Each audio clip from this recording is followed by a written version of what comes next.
rainbow of stars. Dear Inner Circle, I want to share with you a couple of stories that capture the essence of human connection. Recently, 2 young children were in the park. One of the kids skipped over to the other spontaneously. "Hey, do you want to play with me?"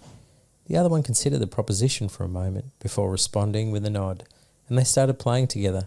Meanwhile, their parents glanced briefly at each other out of social convention and then returned to their screens. Thankfully, both were drawn back into reality through the squeals of delight as their kids dared each other to go higher and higher on the swings. Over 3 decades ago, another encounter unfolded at my first youth group meeting. Nervously seeking a partner for a get-to-know-you activity, I scanned the room for a sympathetic or equally pathetic face as mine. During the search, I overheard an exchange between 2 fellow newcomers. "What are you good at?" she asked him. "Pretty much nothing," he responded. "Oh, cool. This is going to be fun." Those 2 have now been married for over 30 years. All too often at pivotal moments when we find life slipping right through our hands, we attempt to arrest the freefall by turning inwards and retreating into our minds, a place from which we seek to work it out or to solve things. This natural impulse isn't to be judged, yet the risk lies in staying trapped inside our minds, rendering us as isolated islands and not once again moving back again into the world of relationships. These islands as an ecosystem can feel safe and after a while perhaps even predictable, but they are also fertile grounds for where shame and spirals of dark thought can gather.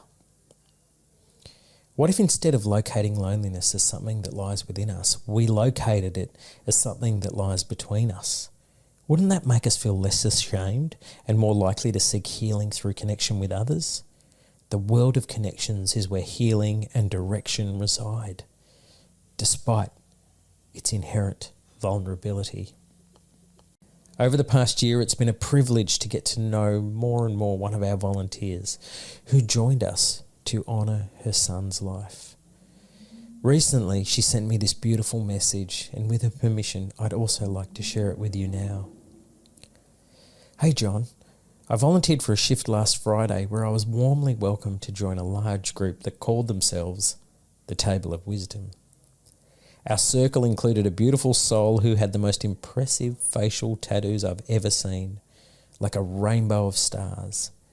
There was a kind-hearted gentleman battling multiple myeloma and a beautiful man who shared a song that he sung for his mother's funeral just 3 months ago, kindly performing for our circle of wisdom. Another regular told me about how lucrative it is to participate in experimental drug trials when you're unable to earn an income in other ways. I also befriended an elderly lady who had fascinating stories to share and ate lunch with someone who had recently lost his job.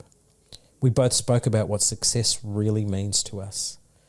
For me, success lies in being a good person, feeling loved, and being a part of a community.